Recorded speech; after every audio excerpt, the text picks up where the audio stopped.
Oke, balik lagi bersama Mijon, Mimin anti Jonas yang lebih suka nemenin kalian bacain komik daripada ngejar calon gebetan. Seperti biasa, kali ini Mimin bakal ngebahas manhwa perzombian duniawi yang berjudul All Rounder. Pada video sebelumnya, kita telah melihat bagaimana terbentuknya camp yang dibangun oleh Choi Nae dan kawan-kawan ketika Jarim koma untuk beberapa waktu. Karena kehabisan persediaan gemstone, Jarim pun mencari kumpulan zombie ditemani oleh Park Ji-seo. Di tengah pencariannya tersebut, Jarim secara kebetulan menemukan sebuah informasi dan keberadaan camp lainnya yang cukup mengejutkan.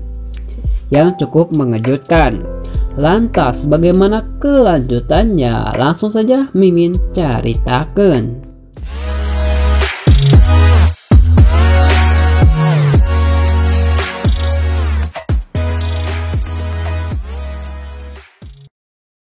Chapter dibuka dengan ingatan Jarim tentang keberadaan camp yang bernama Camp Shield. Camp tersebut pada awal mulanya didirikan oleh seorang aktor yang cukup terkenal dan dikenal oleh masyarakat sebelum wabah zombie dimulai. Orang itu bernama Lee Sang-cheol. Karena ketenarannya tersebut, dia dapat dengan mudah mengumpulkan banyak orang. Tentunya orang-orang yang kehilangan harapan karena kiamat zombie tersebut serasa mendapatkan setetes harapan untuk bertahan hidup. Dengan orasi yang menggebu-gebu dan cukup meyakinkan, dia pun dengan mudah mendapatkan dukungan dan perhatian para survivor yang berhasil masuk dan bertahan hidup dan sampai menuju camp tersebut. Secara perlahan-lahan, dia pun mulai mengumpulkan orang-orang yang bisa bertarung dan menggunakan senjata api demi bertahan melawan zombie. Dia pun menerima banyak survivor yang berhasil bertahan hidup dan masuk ke dalam campnya dengan tangan terbuka. Namun ternyata itu hanyalah awal mula rencananya. Hari demi hari campnya pun mulai banyak didatangi oleh semua orang yang berhasil sampai di sana. Di hadapan para survivor yang terbuai harapan itu, dia berkata, "Pahlawan adalah orang-orang yang meresikokan hidupnya demi melindungi kita. Kalau kita tidak mengapresiasi para pahlawan ini, lantas siapakah yang akan terus melindungi kita? Kita akan menghadiahkan mereka sebagai survivor VVIP di camp kita." Begitulah sepenggal pidato yang disampaikannya untuk menggalang simpati dan dukungan para survivor di sana. Setelah itu, secara berangsur-angsur terbentuklah suatu golongan-golongan tertentu atau kasta di dalam kelompok tersebut, yang dimana para petarung ataupun prajurit yang melawan para zombie di garis depan adalah warga kelas 1 di camp tersebut. Sementara para survivor yang tidak memiliki keterampilan akhirnya menjadi para pesuruh atau warga kelas bawah. Secara perlahan-lahan, orang-orang yang tadinya digadang-gadang sebagai pelindung camp tersebut pun kini semakin arogan dan bersikap semena-mena. Orang yang mempunyai kekuatan, mereka memonopoli semua persediaan untuk dirinya sendiri, sehingga membuat survivor yang kebanyakan orang tua renta atau kurang memiliki skill, mereka semakin tidak terurus dan didiskriminasi. Bahkan yang paling parah, mereka melakukan penelitian terlarang yang menggunakan manusia untuk menyuntikkan gen zombie dan lain sebagainya.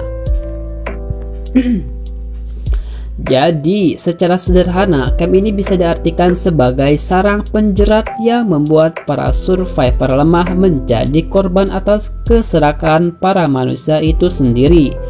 Ya, begitulah kurang lebih ingatan camp tersebut yang selalu tersimpan di kepala Jarim.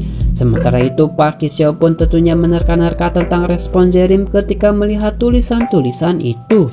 Di sini dia juga sudah sedikit paham tentang semua pengalaman dan kejadian yang pernah dialami oleh Jarim lewat buku catatan yang ditunjukkan oleh Choi Nae pada video sebelumnya. Dia pun menanyakan kepada Jarim apakah camp tersebut merupakan camp yang bermasalah. Jarim pun menjawab bahwa dia akan tahu ketika dia melihat camp itu nanti. Secara tiba-tiba dia pun langsung meninju tanah dengan keras yang membuat para zombie tersebut teralihkan ke arah mereka. Dan selanjutnya bisa kita tahu, mereka pun melanjutkan farming gemstone yang sebelumnya tertunda. Para zombie pun langsung berteriak dan menerkam mereka dengan penuh nafsu. Tentu saja hal tersebut ditanggapi dengan berbagai pukulan dan tendangan dari mereka berdua yang membuat semua zombie dari berbagai jenis tersebut wafat dan meninggal. Setelah mengambil gemstone dari para zombie tersebut, mereka pun berencana untuk melanjutkan perjalanannya menuju Camp Shield. Namun sebelum itu, Jerry menggunakan beberapa gemstone yang didapatkannya untuk mengupgrade sepeda motor miliknya. Nah lo, kenapa bisa gitu? Mimin kembali jelasin lagi ya. Selain bisa digunakan untuk awakening untuk manusia, gemstone ini bisa juga digunakan untuk memperkuat berbagai benda seperti halnya yang dilakukan oleh Jerry sekarang. Dia menggunakan gemstone untuk mengupgrade mesin motor tersebut, dan kini jadilah motor dengan kekuatan stealth atau motor mode senyap. Jadi intinya motor ini tidak mengeluarkan suara yang dapat mengundang perhatian para zombie sehingga mereka dapat melakukan perjalanan dengan cukup efektif tanpa harus dikejar-kejar terlebih dahulu oleh para zombie di setiap jalan yang mereka lalui. Tanpa basa-basi mereka pun langsung berangkat menuju tujuan. Setelah hampir tiba di tempat yang dituju, mereka pun menemukan dua orang penjaga yang menjaga jalan masuk menuju camp tersebut. Mereka pun menggunakan kemampuan si motor, dan bukan hanya suaranya saja yang senyap, bahkan motor tersebut sampai tidak bisa terlihat oleh mereka sehingga Jerry dapat melewati mereka dengan sangat mudah. Si penjaga pun merasa aneh bahwa sebelumnya dia merasa ada sesuatu yang melewati mereka, namun tentunya mereka hanya menganggap itu sekedar angin lewat saja. Beberapa saat kemudian, Jerry sudah sampai di tempat yang dimana markas itu berada. Di sana terlihat ada seseorang yang berpidato di depan para survivor. Orang tersebut merupakan juru bicara atau ahli propaganda camp tersebut yang bernama Kim Hyun Seok. Karena ketidakbejusan pemerintah dan militer, kita, Camp Shield, akan mempertahankan tempat kita tercinta. Nah, begitulah kurang lebih isi bacotan si jubir tersebut. Jerry menganalisis orang tersebut dan bisa kita lihat bahwa orang tersebut merupakan seorang human magic stone, atau orang yang membunuh dan memakan magic stone yang dihasilkan dari orang yang dibunuhnya. Selain itu, di panel itu tertulis sebuah titel yang bernama Mixed Creature, Mixed Creature. Apakah itu? Nanti saja kita bahas. Di sini juga Jerry menjelaskan kepada Park Ki-seo bahwa menurut pengalamannya mereka melakukan injeksi atau menyuntik para survivor lemah dengan darah zombie untuk alasan tertentu. Park Ki-seo pun menimpali, apakah mereka gila? Untuk apa mereka melakukan itu? Nah, Jerry pun menjawab bahwa sekarang lebih baik mereka mengumpulkan informasi sebanyak mungkin terlebih dahulu. Beralih ke tempat lain di mana terlihat para survivor dari camp tersebut sedang kewalahan melawan para zombie. Para zombie semakin mendekat, siapkan senjata kalian. Nah, begitulah teriakan salah satu dari mereka. Walaupun mereka menggunakan senjata api, namun dengan zombie yang terus bertambah banyak, mereka pun semakin kewalahan. Di tengah kepanikan tersebut, tiba-tiba para zombie buncit mirip tuyul bermunculan yang membuat mereka semakin tertekan. Hanya dengan satu serangan saja, si buncit tuyul tersebut dapat menghancurkan semua tameng dari para survivor yang membuat mereka langsung terpelanting jauh. Dengan suasana yang semakin panik, mereka pun terus membombardir si tuyul buncit tersebut dengan senjata FFKW. Namun mereka pun semakin terdesak ketika si zombie lidah panjang masuk ke arena pertarungan.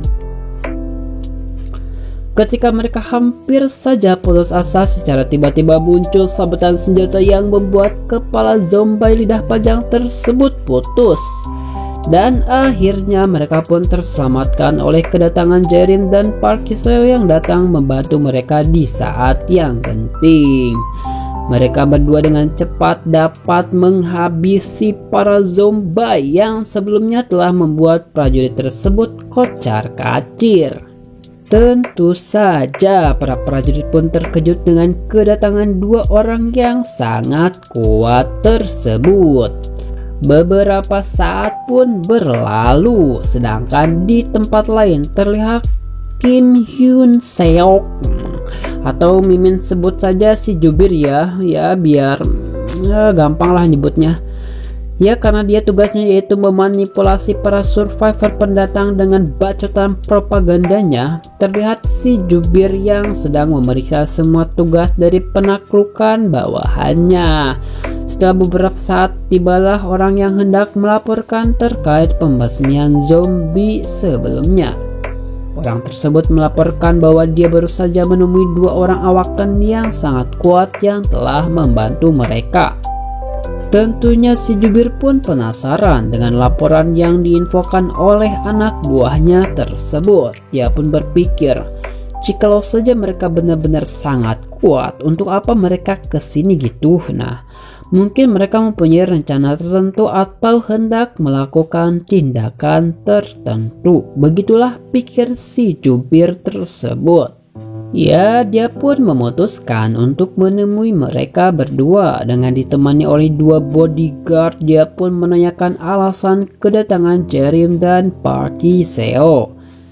Di sela-sela itu, Jerem pun menganalisis mereka dengan skillnya, dan di sini pun kita bisa melihat bahwa mereka bertiga merupakan seorang human magic stone atau orang yang membunuh orang lain demi mendapatkan magic stone yang dikeluarkan oleh orang tersebut.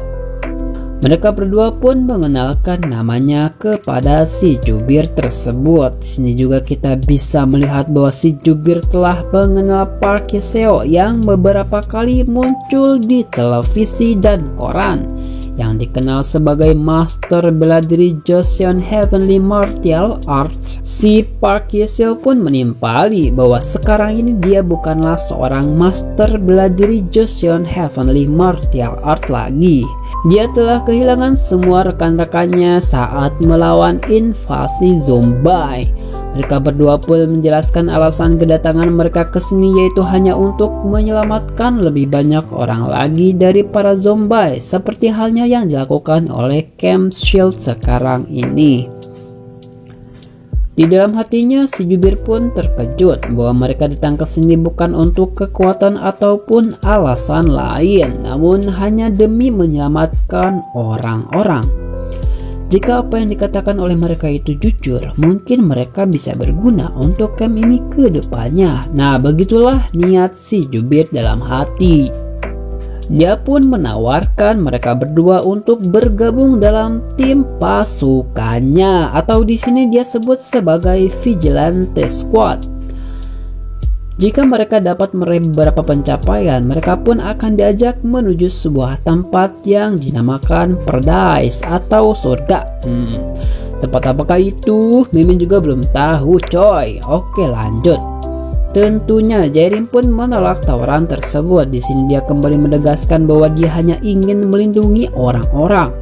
Melihat Jerem tidak tergiur, si jubir pun menawarkan dia untuk menjadi pemimpin pasukan yang dianggotai oleh beberapa awaken di dalamnya.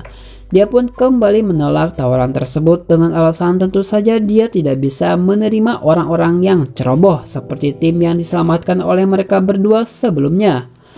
Mereka berdua saja sudah cukup kuat. Nah, begitulah kata Jerem dan kawan-kawan dan si Park Ki-seo. Salah satu bodyguard si jubir pun tersinggung dan menyela. Orang ini lumayan arogan. Apakah kau meremehkan kekuatan kami? Nah, begitulah. Park Ki-seo pun menimpali bahwa dengan mereka berdua saja mereka tentunya lebih kuat dari para kroco-kroco yang hampir ngompol oleh serangan zombie barusan. Sebelum percekcokan mereka mulai memanas, si jubir pun menyuruh si bodyguard untuk diam. Nah, Dan akhirnya setelah diskusi yang lumayan alot, si jubir pun memutuskan mereka berdua sebagai satu tim. Setelah itu mereka berdua pun keluar. Setelah mereka berdua keluar, kedua bodyguard tersebut pun masih saja terus mengoceh kesal. Si jubir pun berkata, "Jangan mencari hewan buas sebelum bisa dijinakkan. Maka dari itu cepat periksalah kemampuan mereka, cepat-cepat." Nah begitulah. Jadi intinya si jubir ini masih belum percaya sama kekuatan mereka berdua. Jadi dia menyuruh mereka berdua dan antek-anteknya nanti buat mengetes kemampuan mereka berdua gitu. Setelah keluar, Park Hye-seo pun menanyakan kenapa Jerry menolak semua tawaran dan tidak tertarik dengan sebuah tempat yang dinamakan Paradise itu. Jerry pun menjawab bahwa dia harus berpura-pura untuk menjadi pembela keadilan demi menghilangkan kecurigaan si jubir dan mendapatkan kepercayaan dia. Setelah itu dia pun berkata kepada Yiseo untuk segera bersiap-siap sambil meregangkan tangannya. Setelah menengok ke arah yang ditunjuk oleh Jae-rim, Park Hye-seo pun melihat dua bodyguard tadi yang membawa pasukannya untuk mengeroyok mereka berdua. Orang-orang itu pun berkata, "Kamu bilang kalian berdua sangat kuat daripada pasukan kita. Ayo kita buktikan." Nah, Park Hye-seo pun menimpali omongan tersebut. "Oh maaf, tadinya lidahku salah ucap." Dan mereka pun menjawab, "Kamu bilang kamu menarik kembali kata-katamu tadi? Memalukan bahwa orang yang tidak konsisten seperti ini mengaku-ngaku sebagai master." Begitulah kata si prajurit. Park Hye-seo pun menimpali dengan nada mengejek. "Oh maaf, sepertinya kalian salah paham. Yang aku maksud adalah tak kita berdua untuk melawan kalian semua. Tak perlu kita berdua untuk melawan kalian semua. Cukup aku sendiri saja sudah lebih dari cukup untuk menghajar kalian semua sampai babak belur." Tentunya ajakan Park Hye-seo pun langsung membuat semua amarah mereka memuncak. Mereka pun langsung maju melawan Yiseo. Dia pun dengan santai menendang wajah dan memukul mereka sampai terpental. "Sialan kau!" Nah begitulah teriakan para pasukan yang beraninya main keroyokan melawan perempuan. Walaupun mereka mengepung Yiseo dan menyerangnya sekuat tenaga, namun yang ada mereka malah terbantai habis oleh semua serangan Park Hye-seo yang lancarkan. Bahkan pukulan dia pun langsung mematahkan gigi salah satu prajurit tersebut sampai terbang. Tentunya tak butuh waktu lama bagi seorang Master Joseon Heavenly Martial Art untuk membantai para kroco-kroco seperti mereka. Aduh, lemah banget coy. Dan dia pun juga menyeletuk, "Bahkan Oppa jauh lebih kuat dariku." Nah, dengan wajah yang bonyok, mereka pun terkejut dengan hal itu. Bagaimana jadinya jika kedua orang tersebut turun tangan melawan mereka berdua barusan? Ya mungkin mereka bakal lebih bonyok lagi sih. Park Hye-seo pun kembali memanasi mereka berdua. "Aduh, beraninya kalian cuma mengandalkan bawahan saja. Maju sini dasar pengecut, kalau berani maju sendiri dong." Nah, dengan begitu salah satu dari mereka pun bersiap-siap untuk menghadapi wanita barbar tersebut. Namun ketika Yiseo mulai sedang bersiap-siap, muncullah si jubir yang secara tiba-tiba menghentikan pertarungan tersebut. Dia pun meloncat dari gedung yang lumayan tinggi dan mendekati si prajurit. Tiba-tiba dia pun langsung menampol si prajurit tersebut dan sosokan berteriak, "Entah apapun yang kau lakukan, jasa ini salah. Cepat bawa semua anak buahmu dan pergi dari sini." Nah, begitulah kata si jubir. Lah padahal seperti yang kita tahu dia kan yang nyuruh mereka tadi. Setelah mengetes Jae-rim dan Park Hye-seo, dia pun bertindak seolah-olah itu adalah kesalahan dan kelalaian anak buahnya. "Aku benar-benar minta maaf. Aku tidak percaya mereka melakukan hal seperti ini." Nah, begitulah bacotan si jubir. Setelah Jerry memaafkan mereka, dia pun pergi meninggalkan mereka berdua. Dia tetap sosokan dan berakting, padahal dia sendiri yang meminta hal itu pada anak buahnya. Aduh, sungguh memalukan. Nah, begitulah perkataan Jae-rim. Setelah puas melihat kemampuan Yeseo, si jubir pun kembali ke ruangannya. Dia cukup terkejut dengan betapa kuatnya Master Joseon Heavenly Martial Arts sesuai dengan rumornya. Namun, ia sendiri lebih terkejut ketika Park Ji-seo mengatakan bahwa lelaki yang bersamanya itu lebih kuat darinya. Dengan wajah aslinya, dia pun berkata, "Aku akan memaafkan mereka dan mengambil semua keuntungan dari kekuatan mereka. Hahaha. Rasanya mungkin nanti akan lebih menyenangkan." Nah, begitulah katanya. Ada sosokan mau manfaatin MC kita coy. Padahal kan MC kita kan sudah tahu niat dan wajah asli mereka, khususnya si jubir tersebut. Lantas, hal apakah yang akan dilakukan oleh si jubir kepada mereka berdua nanti? Akan Mimin bahas pada video sebelumnya. Yo, terima kasih telah menonton dan seperti biasa jangan lupa untuk subscribe, komen, dan lain-lain. See you on next video dan bye.